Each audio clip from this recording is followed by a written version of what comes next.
thought tonight might be a good time to read, what the journey was here. So I get a lot of people that come on the channel and they go, they look and they say, oh, it's a white woman sitting there. What can she know? What has she experienced? And they start haranguing. You don't know anything about Hinduism. You don't know this. You don't know that. Well, I'm going to read what the life was here. Okay? What was the life path here? What was experienced? Where did I start out? What was the journey? Okay? So I want to put this out there because people think it's like you get up and you read a book. Okay, maybe you've gone to an ashram and you were there for a couple of weeks and all of a sudden you think you know something. Well, that's not what a journey entails. Okay? So I'm going to read this 30 years and many miles. What did it take? What was my journey from start to completion? Okay. From infancy to India, 30 years and many miles. In my youth, there was an inner longing and an outer searching from an early age. There was a driving urge to know God and to know truth. Other than that, the early years were unremarkable. From my young years, though, there was a pull to religious materials and an inner feeling. At youngest was a great affinity with St. Francis of Assisi, and I was very close to animals. There was also some carryovers from other lifetimes that were a bit unusual, but nothing greatly remarkable. During high school years, I would on occasion drop into a church where the Christ on the cross would appear to move. There was much prayer. After high school, I went into an esoteric Christian order and there received Shaktipat.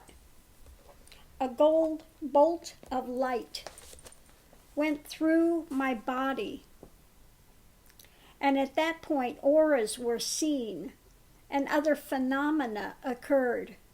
I learned valuable lessons there on prayer and manifesting, and I stayed until there was a movement within to go. Now, when this took place, that light, I can tell you, it was like this. I can tell you even the dimension of it. It was like from there to there, and went straight through the body and nailed me on the floor. And I was there like this, like being crucified on a cross. I was there. When that hit, it hit. No joke. Okay? Nothing that you can, this is not something you look for. Okay? I spent some time in the military, a very brief happening, and from there gravitated to the Hare Krishna movement for some time and learned bhakti. Was able to meet and have some talks with Srila A.C. Bhaktivedanta at that time. When Spirit prompted, then I left there and spent some years in quiet searching and prayer and introspection. Learned much from nature, read the Bible, and prayed always for wisdom and truth. The Bible revealed some very interesting things.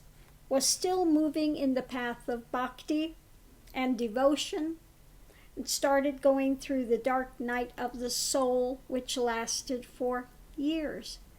Now, when I said I read the Bible, I mean I read it from cover to cover and prayed about it, surrendered into it. looking for answers, wanting to know God, wanting to know truth above all things. Okay? I was not out partying.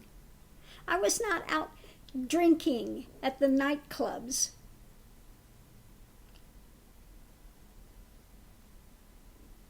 Okay? I was out searching for truth. The Kundalini became prevalent, and there was quite challenging from the age of 28 to 50 years of age. During the Kundalini time, cities came up. The compassionate heart opened and healing abilities came. But it was so intense that in the end this one stopped doing any healing modalities. The internal lights kept rotating and the external blue pearl continued to be seen. While living in San Francisco and sitting down to a glass of latte at Cafe Trieste, I can even tell you what seat was sitting in at that time. The mind for the first time just dropped into silence. From that point, writings would begin to appear across the screen of consciousness. Then was pulled once again into the Buddhist experience. From there, it just continued. I was one of the first people in the U.S. to be indoctrinated into the karma. It was an unusual happening. Okay. But anyway, let's continue on. Through all of this was the continued prayer and yearning to know the truth absolutely. Since the age of 18, while in the esoteric Christian order, the practice of using the Om as mantra continued on through the years. Various external practices came and went, fluid. Eventually was drawn to India, where the last of the conditionings were broken through and a Nirvikalpa Samadhi was entered, and a Sahaj Nirvikalpa Samadhi remained and remains to date. This Nirvikalpa, when entered after passing through the final great fear of the death of the self-identity, which shatters all previously held beliefs as to who and what God is, and also shatters the identification that one has with the identity that was known as Sharon. What remains is an identity minus the bondages, an identity where there is only the source which has no personal sense. And that personality and form are simply byproducts of being. After that experience of directly entering and dissolving into the universal self, this one wrote to the one that was my guru, in breaking through the conditionings, it was advised that the Ashtavakra Gita be read as my words were then a mirror thereof. Having no idea what the Ashtavakra Gita was, this one then bought a copy, and it was like reading a diary of the experience of Brahman or self. This solidified, as much as anything can solidify emptiness, the experience which is ongoing to date. Which I have to change and say it's not an experience because it's a shift of consciousness. It becomes the reality. Since that time, this one has been speaking of this consciousness, knowing that all bondage is held in place by simply misdirected mind, taking the body and form to be the reality, and not knowing the spirit which is eternally pure and unchanging. So this has been my path. Most of the search was internalized. External rituals were internalized, and the movements were ever heading in the direction of silence and peace beyond mind. So that's a real quick overview of it. So now I'm going to read to this, and it gets a little bit more into depth as to what is the journey, what one goes through, what one experiences. Shaktipat to Samadhi. There have been many along the way, each progressing me towards center, each taking me closer to the core of being, many coming from the mind into consciousness, and last taking me from the individualization of ego ideation into the implosion, which leaves the awareness of the great impersonal core of being, that purity called abstract intelligence, or the formless constant, what I like to call it, the formless constant, or source, or Brahman. The last was not an experience per se, as experience is of mind and form. The last takes you beyond mind and thought into that great pregnant void beyond I am, which is at the heart and center from which all creation stems. So which experience would you wish to explore? Those along the way, or the last that appears and takes you to the disappearance of the world and self-identification? There were the gradual unfolding experiences of lights, kundalini, energy, etc., but the last two were the ultimate transformational happenings. With the laying on of hands by Father Blyton while in the esoteric order, the Holy Order of Mans, during one nightly devotional, a great gold light, about 4 inches across, went through my body like a large lightning bolt. I was in a samadhi state after that.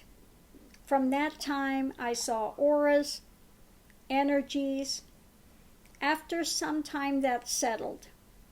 Then approximately 10 years later, when sitting down to meditate, suddenly there was a vibration at the end of the spine, and a raging heat rose up the spine.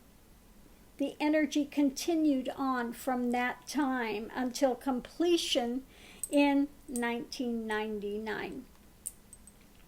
At times, it became so hot that I felt as if I might spontaneously combust. At one point, a flame pattern appeared by the heart chakra, and that lasted for approximately a month. And it was a flame pattern. You could see a absolutely outline of like flames in the heart chakra area.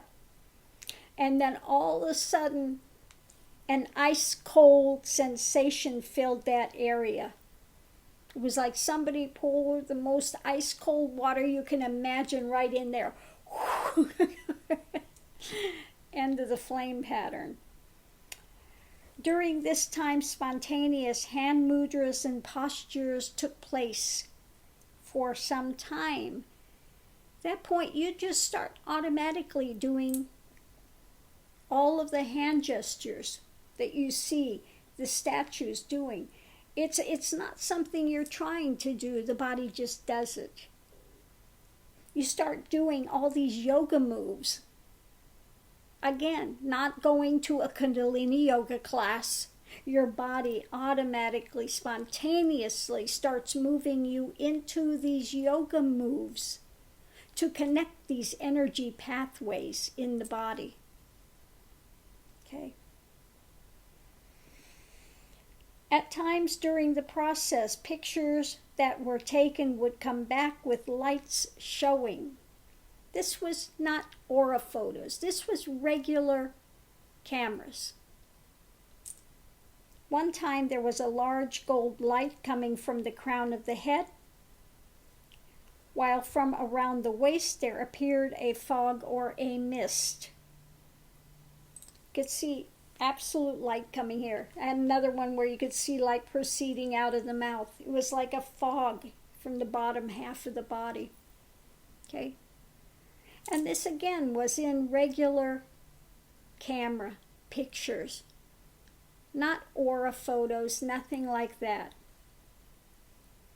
That's how strong that energy is, that regular cameras can pick it up. I wish I still had those photos. Unfortunately, I don't. They got lost along the way somewhere. So the picture was taken during a sunny day.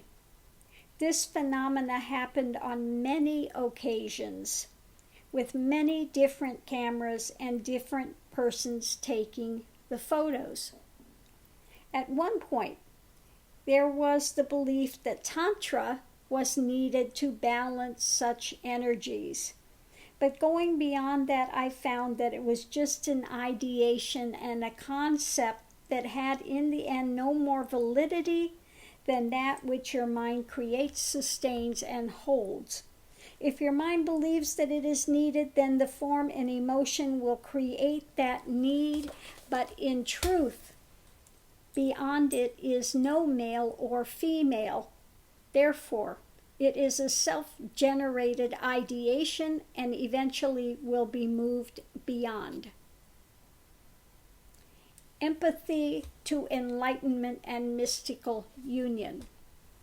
It started first with a oneness with nature, and it progressed into a feeling of oneness of love and compassion with all humanity. But then it progresses into a feeling of the great sorrow of humanity, a wrenching of heart and mind, sorrow that's not only your own, and at times the weight is more than one can bear. Okay? And this is felt mentally, physically, that you can barely take a breath. You feel the sorrow, you feel the angst, you feel the torment of the world. It's torture. When I was young, I asked to walk the path of Christ. I had no idea what I was asking at the time. And this sorrow, this pain of the humanity is so overwhelming. You can hardly take the next breath. You can hardly just... At that point, it says, from there you go into the dark night of the soul, where there is a going into the land of the dead, so to speak, because you pray for that pain to be taken away. And when you go from that pain, you go into a feeling of like this death, not a liberating death, I mean a death. There's nothing but endless unfeeling, like a walking zombie. In this you pray for death, for death would be easier to endure than this walking hell. But then once again it transforms, and the great awakening begins. That's the start of awakening. All the rest of this you have to go through before you even begin to get to a point where you can start an awakening process.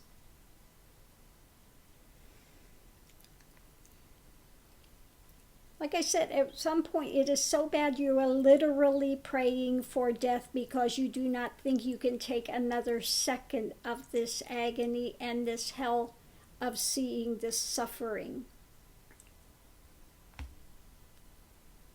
And then when that feeling of death like a zombie comes, you're praying for the resurrection, because that's even worse than the pain. That feeling of that separation is worse than the pain and agony and the sorrow of humanity. So things progress until you can slow the mind. Things progress until you can slow the mind and stay within the moment. Then the last barriers and conditionings fall. First you move into knowing, not from the intellect, but like a light switch. Now this is more like those aha moments, those cognitions, it's not liberation, but these are cognitions which begin to unlock some of these things so they can be experienced directly. All of a sudden, you know that you are not the body. You're not the mind. You're not emotions. And like a miracle of freedom is there. So first you have this ideation, this concept, this starting of this awakening. But that's not liberation yet. You see it way far before you get to any possibility of liberation. But these things you find, oh, I'm not the body, I'm not the mind, I'm not the emotions. It's very clearly seen, but it's not yet liberating. Okay? All of the pain of life and other lives is immediately at an end, and you enter into that pristine clarity that you are purity itself at the core. And from there, body awareness starts to go. It becomes difficult to even walk at times, but one more barrier is there. It had come to the point of the wall, when all is surrendered. Then all at once there's a great fear that rises up, knowing that this is the time for the ultimate sacrifice. For truth, on the precipice of the great unknown and unknowable, intuitively knowing that something would not survive the oncoming experience.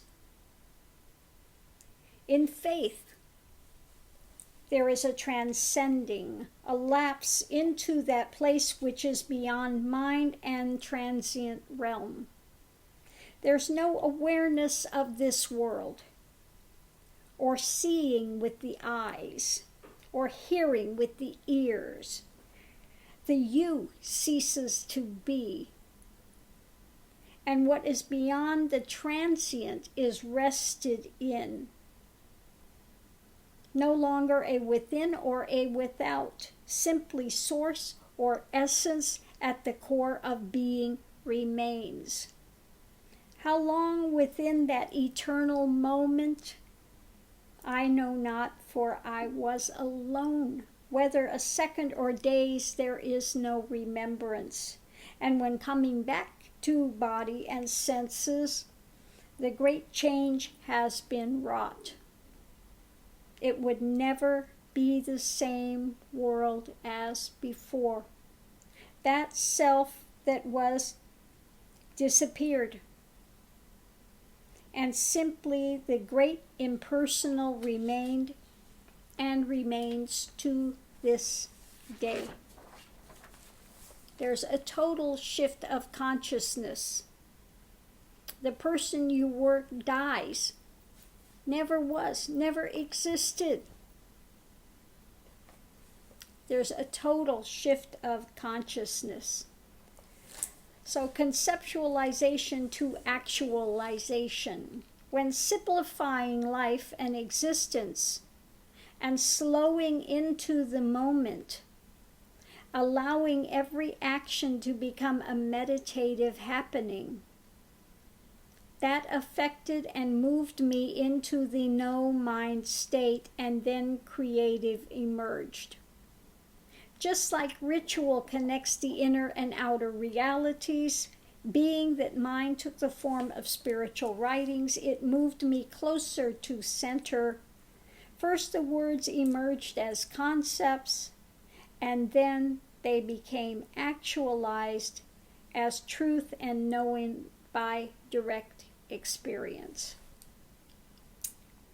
So this goes into, again, my time during the esoteric order and the photographs and all the strange phenomena that took place. Some of the phenomena, there was so much phenomena I couldn't write it in a couple of books. I did not try to awaken Kundalini. It happened with Shaktipat, with a blessing. All that I was expecting was a normal evening at prayers with the usual blessing, okay? What I got was, again, that pure gold light, 4 to 5 inches across, that was like a lightning bolt that went through the top of my head and through the whole body, in effect nailing me in place. I could not move. This wasn't some psychological wish. I wasn't interested in pursuing or developing psychic skills or looking to expand consciousness. I was simply a committed person searching for God through a Christian modality. From that moment, auras were seen, a purple glow around the cross on the altar, and a gold glow around the cross on the wall were clearly seen. I had never in my life seen auras before, nor did I have any wish to. From here, I was in a samadhi state for 3 days also. Not something looked for, and I had no idea what it was at the time. I now know the samadhi state, but at that time it was so overwhelming.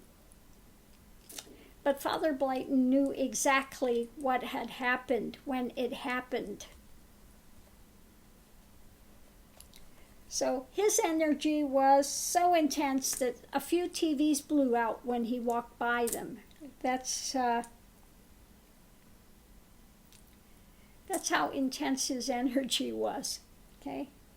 During the most intense period, it was common for lights to be blown out one by one as I passed by, especially street lights for some reason. There was also a lot of other phenomena that appeared, like lights on regular photos. Everyone else's photos on the same roll were fine. Only mine showed in every frame some unmistakable light coming from the head, and from the waist down, a mist was seen. Also, another photo showed a curled up snake in the mist by one shoulder, and the other one had something else, but I don't recall what it was. Unfortunately, these photographs have gotten lost along the way. But so, point is, this had nothing to do with the magical mental thought system. Cameras don't think magical thoughts. There has been a distinct voice that was heard loud next to the ear that went, "Ha!" Loud.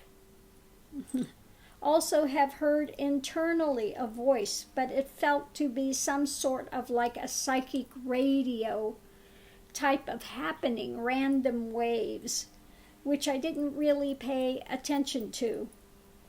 But I was hospitalized to make sure it wasn't temporal lobe epilepsy. After being fully monitored for 2 weeks, 24 hours a day, it was established that this was not the case. So, medicos nonplussed. Not having anyone to guide me, I turned to the medical profession. Big mistake. They diagnosed, re-diagnosed, tested me for temporal lobe epilepsy. After 2 weeks of monitoring, it was established that was definitely not what was going on. After the testing, it was seen that I remained much of the time in a sort of light trance type state, samadhi, if you will. This was recorded by the EEGs. Okay. I was also tested quite thoroughly by the psychiatric community to rule out schizophrenia and all other diagnoses that could be contained within such phenomena. All ruled out. PET scans, CAT scans, EEGs, psychiatric evaluations, all clear. No magical thinking. But yes, it showed that I was in a, what do they call it? The alpha? I forget what brainwave, but yeah. Was in a samadhi state. Realization and resulting consciousness. When something is stated from here, it's not from what has been read or studied, but from direct cognition of a hard-won path of wisdom. It is not said in order to put somebody down, nor to tread on your belief systems and your belief structures, but to rather aid another in breaking through the structures that keep the suffering persona in play. It is an act of compassion and doesn't come out of arrogance, as some may assume at first glance. There is nothing to be arrogant about. Realization is nothing other than living within the center of our natural self. It is the pre-birthright of all life. The great news, and paradoxically, the difficulty, is that we are always liberated.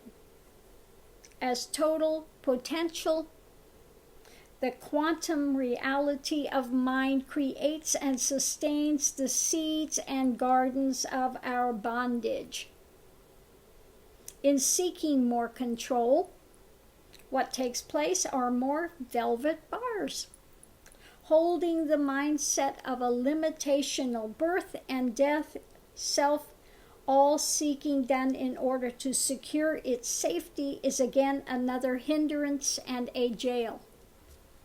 It is only when we stop searching the externalized powers of God's heavens, etc., that the confronting of the conditioned self may take place, and the knots of illusion may be cut once and for all.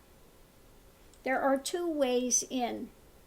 One is total expansion of heart until self consumes the world and its own identity, and simply love remains. Or 2, that path of negating what is not the eternal unchanging is, taking apart what self is not until only that divine and unchanging source is imploded into.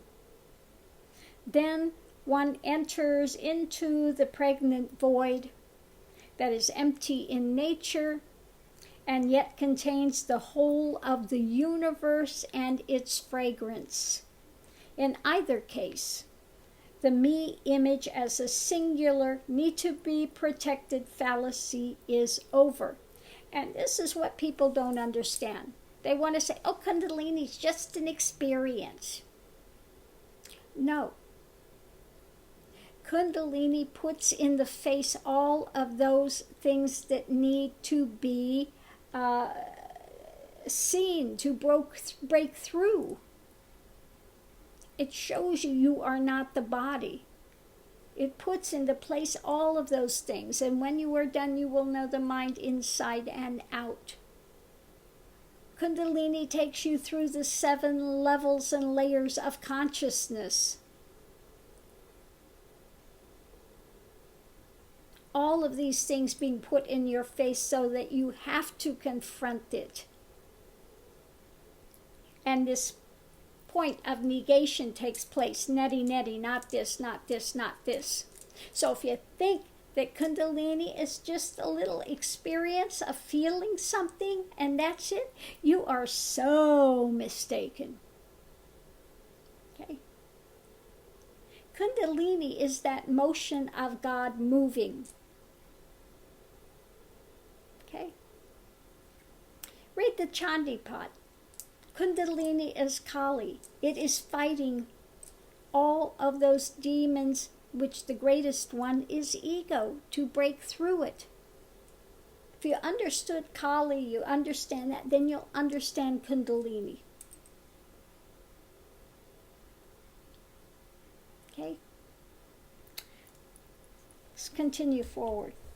Before realization, there was life which had the flavor of seeking and mostly just existing, attempting to snatch moments of pleasure, seeing what needs to be fixed, etc., mistaking personal powers and psychic realm experience as somehow more advanced.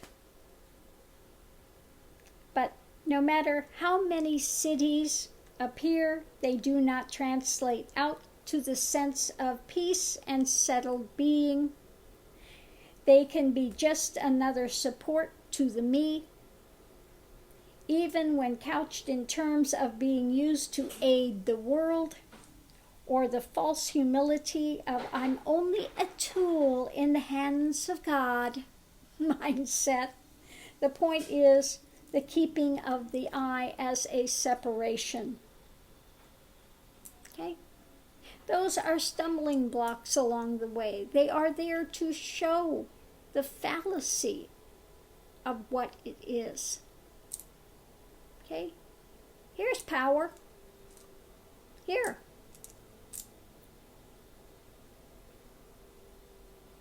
Okay? You don't know until you've experienced it. Okay? Then realization happens. The world and all its beliefs about God, me, the nature of existence, the seeking, the clinging, the desires, the aversions are in one moment beyond time shattered. What a blow. The ideas surrounding and creating a limitational me story that comes and goes is over. Implosion.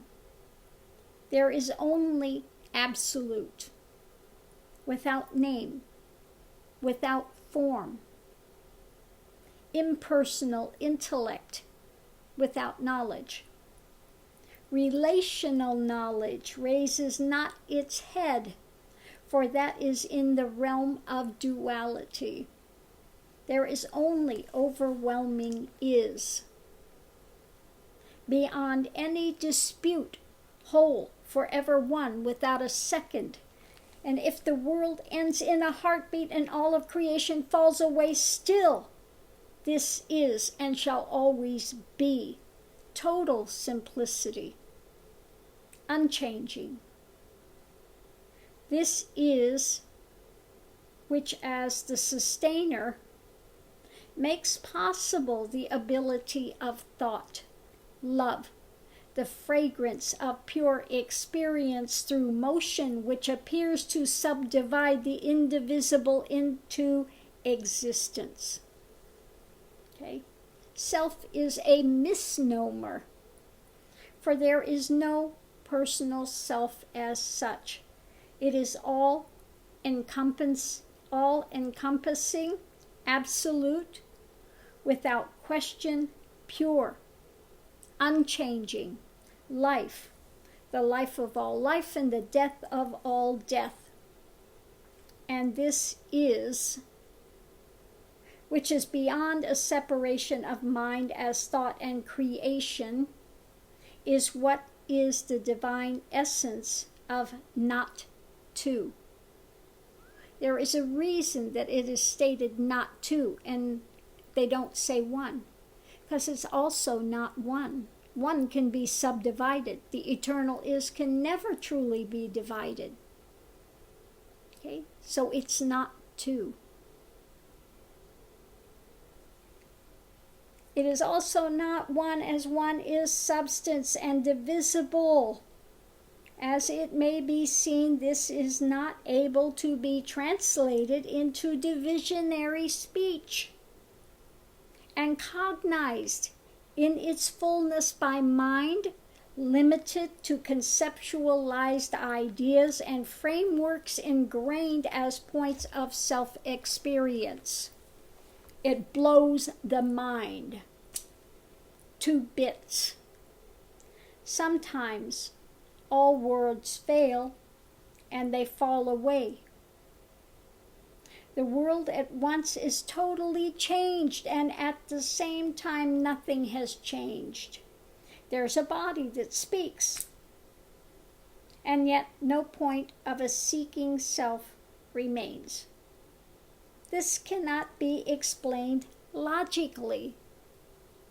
Attempting to think in seeking a word or conceptualized image is most difficult. This type of interaction falls away. What comes only spontaneously in the moment and then again falls away. Sometimes it simply doesn't arise, and there is only the stillness of pure awareness that is in that moment. After realization, it takes time to come back into some semblance of what others would term a normal life, as one can no longer relate to seeking, as there's nothing now remaining to be looked for, to questioning, as there is no longer any ability to hold doubt, to desire, as there is no longer a me in place that feels a lack or need relationship. One is whole as is. Life becomes simply pure experience without complication, without fear. For there is only liberation, and indeed has always been. Unfortunately, for the dual mind, even suffering is a part of liberation, a pre-birth right. Some will look and say, then who is speaking? Oh yes, the great Advaita police. That's the question. If there is no me, how can speech take place? The I that is simply the singular life force of not two. The me that remains is likened to a wisp of fragrance without solid moorings, aware of mind yet not contained by mind. It is neither one nor another. It is at once whole, the whole of creation, and yet forever separate and distinct, It is something most wonderful, and yet it is totally natural. There is simply a flow and a dance that remains, not Taraj. Whether creation or destruction, the dance remains. Thank you for allowing a space for this to flow, to take place. Have we gone anywhere? Where is there to go? Be well and happy, for there is nothing to fear as life begets life. And so that's what happens on a spiritual path. If you are dedicated and you are searching and seeking, it takes much prayer, it takes much surrender, going through the dark night of the soul.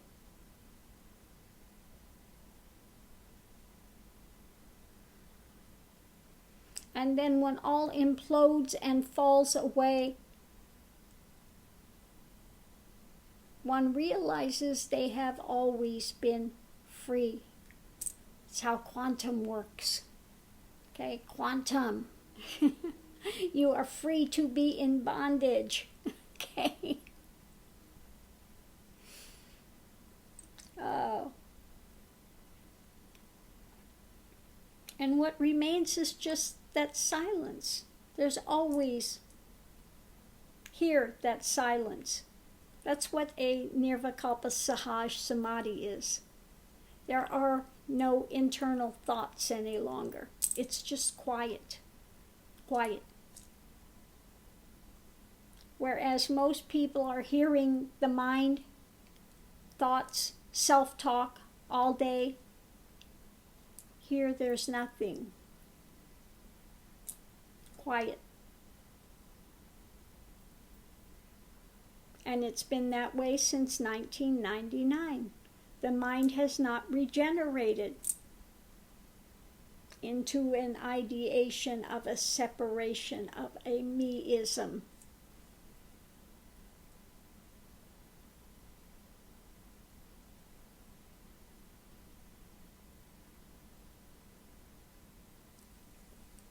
So I will leave this here.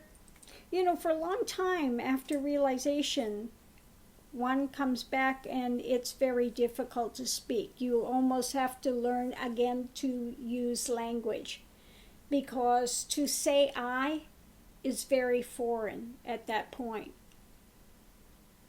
After realization usually is saying one, this one, or because there is no feeling of being an I. That person died. That person never existed. Okay? That was a crazy story. What was that? There's no relationship to that any longer. Okay? It's like, that's why Buddha says, I'm awakened. I woke up from the dream. That was a dream. It doesn't exist. Okay? So, again, after realization, you just sit. You're in silence. Everything is like a new world. When you sit, you is so open that a tree leaf flutters and you feel it in your heart, and it's blissful. It's so blissful. Sat Chit Anand. That truth and that bliss. Okay? It's what's there. So if you are going to be a guru, you have to come back and, again, not stay open to that wonder, because you have to be able to function and speak with people. It's so much easier just to stay in that space just blown out in that silence and just that bliss overwhelming, but it's not helping people to stay there or to keep speaking in Advaita. Okay? One has to come back and speak in the words of duality to reach those that are in the dualistic mind. It doesn't help you if I am speaking from Advaita, from the consciousness of that singular is.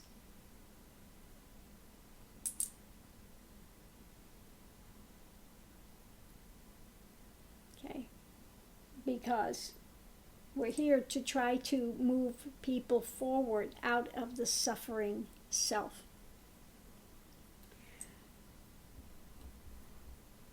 Okay. So I am going to leave this here. And hopefully that helps people to understand what the path takes, what the journey is. Okay. Now, I went through very quickly, but there were 5 years in India, okay?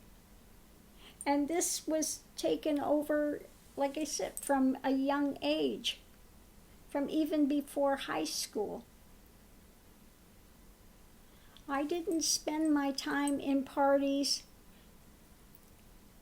going out and doing the things that most people do, okay?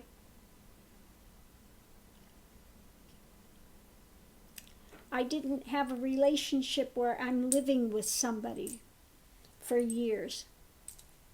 Okay? This is a very solitary search. There is no time for, oh honey, oh baby. You are a hermit, you are a monk, you are, celibate, you are 100% in the path of seeking during that point. There is no time. Okay? To be dating and going out and drinking and partying and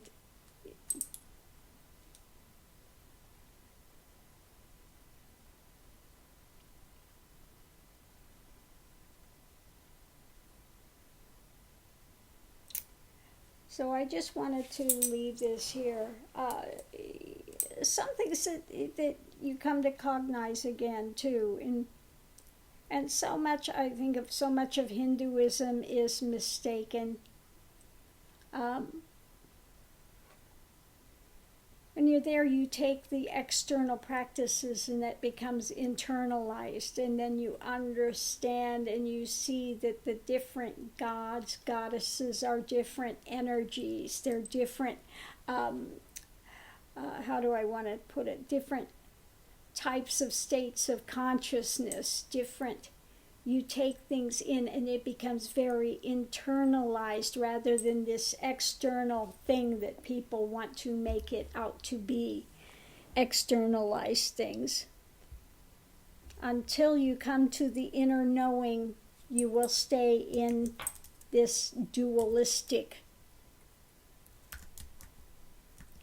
realm. Externalizing everything. Divisionary. Okay.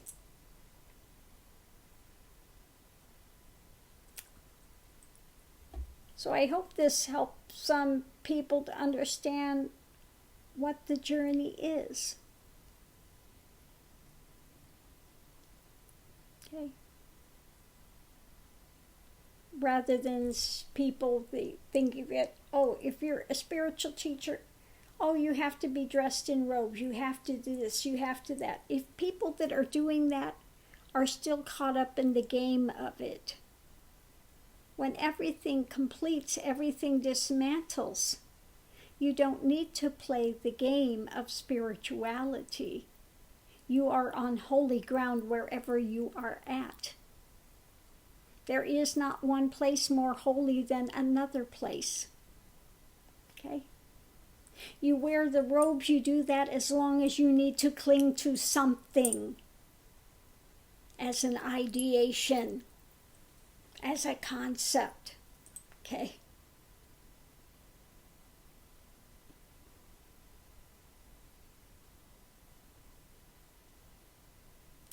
So leave you with that to think about.